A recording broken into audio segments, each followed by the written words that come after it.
Neville Goddard said the suicide of Judas is nothing more than changing the concept of yourself.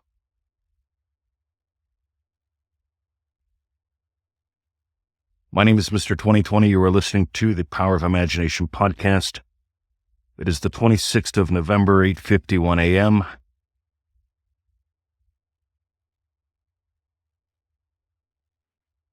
And many years ago, I was 2/3 the way through blowing my brains out.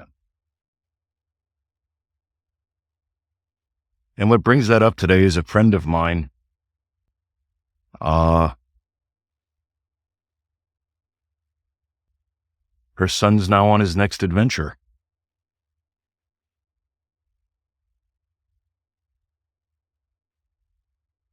And that hurts.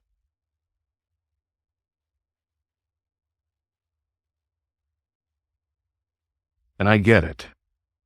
And she gets it too. And,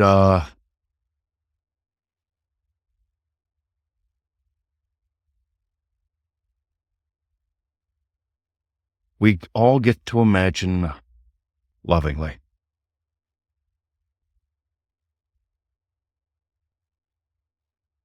I just wanted the pain to stop.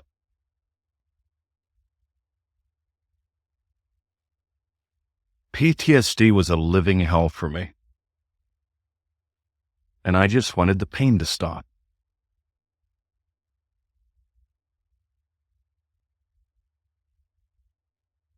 And so I told my wife at the time, "You're moving out."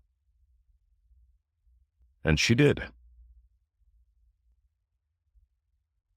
And then I almost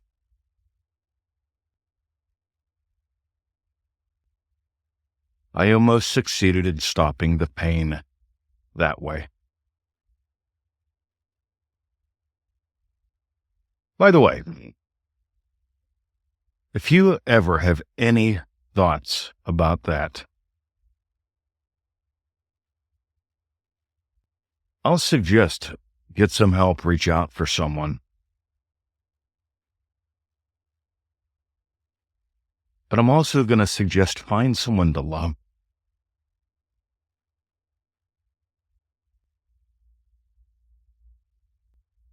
I notice when I find someone to love, I open up love to me.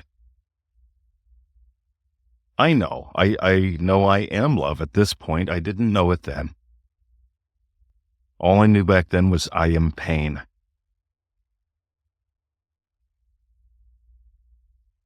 And I paid the price for that.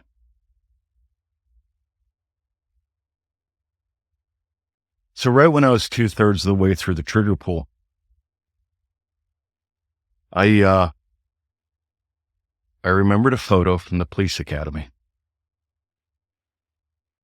And they showed a body of a man that looked like he weighed about 350 to 400 pounds. And Lieutenant Waugaman said, "How much do you think this guy weighs?"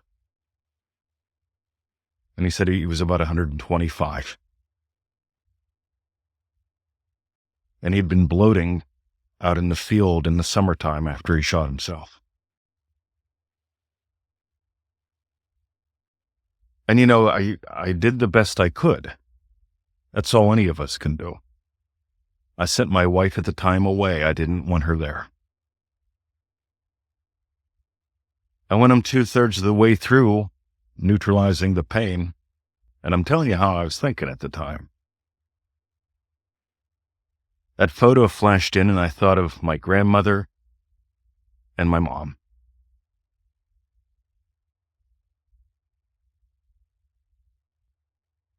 And I loved them. And I was able to let that love reveal itself in me. Not everyone has that happen. But I invite you in any point in time of your day and any point in time in your life, find someone to love. Find someone to imagine lovingly, 4.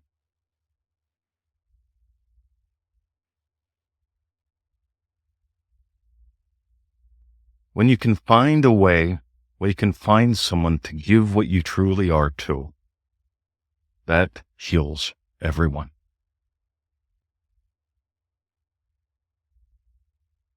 So I'm here in Melbourne, Australia. My friend is not. So I can't physically console or comfort her. All I can do is imagine lovingly for her and her family, and for her son.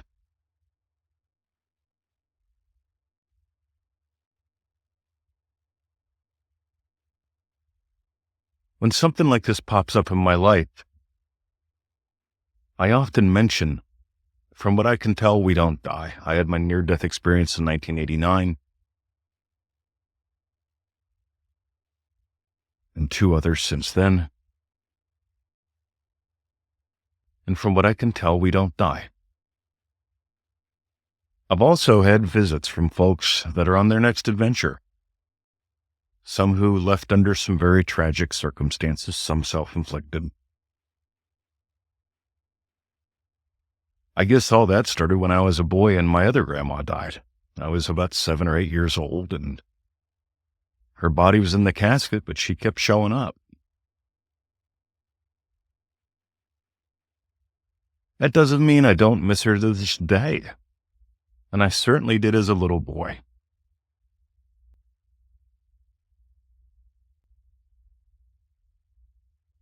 And it's okay to grieve. It's okay to feel sad. It's also okay to just, whenever it shows up, spontaneously feel happy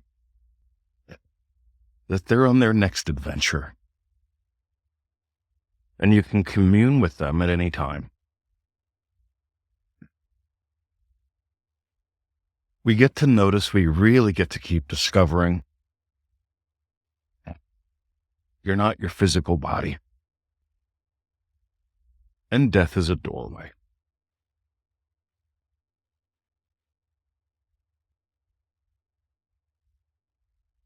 So years later, I'm reading Neville Goddard, and I'm reading about the suicide of Judas. And Neville Goddard says the suicide of Judas, one of the disciples, is changing the concept of self, your identity. And you know I'm nuts about identity-based manifesting. Because I'm nuts about who I get to be in the world and who you get to be in the world and who you get to be on your next adventure too. Because we're all going to awaken to what we truly are. And in the meantime, and even after that happens, we get to play some parts. Neville woke up to who he was. And he still played the part of Neville Goddard. Speaker, writer, teacher, dad.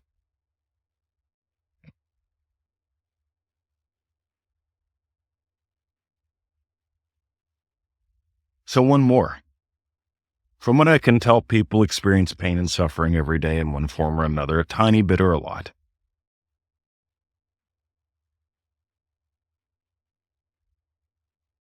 As much as I've transformed in the past 11 months, and I've transformed greatly, right now I just stretch my hip, and it's a little bit painful when I stretch it. It's not painful when I walk.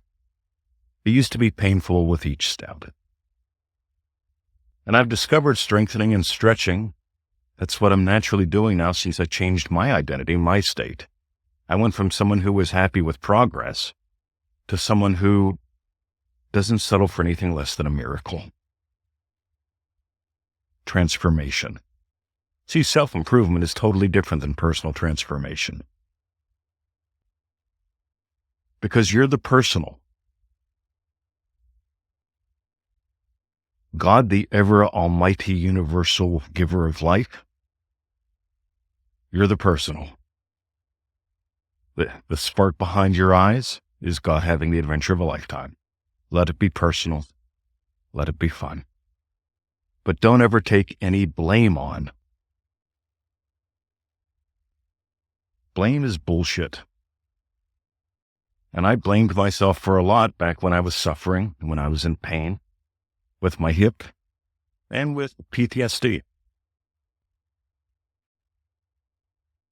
And I noticed that in every moment there's an opportunity for us to love, because what we are is love.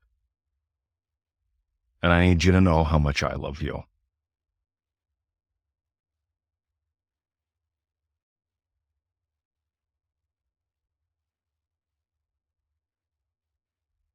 So that's what I got today.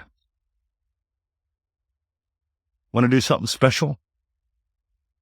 Stretch and strengthen the imagination that you are by imagining lovingly for someone else right now. That's what I'm going to do as we go into the silence.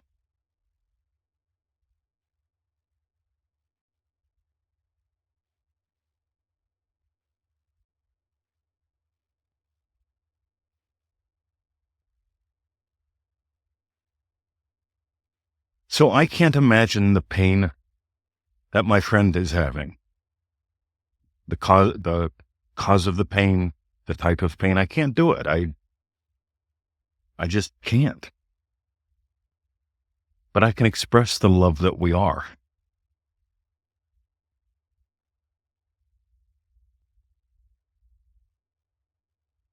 Love one another as I have loved you.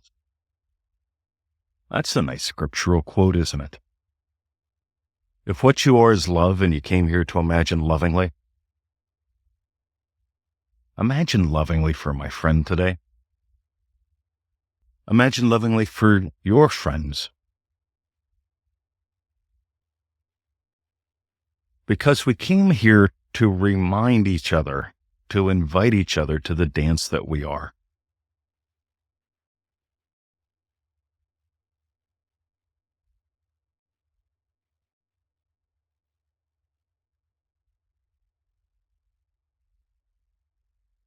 See beauty, be love.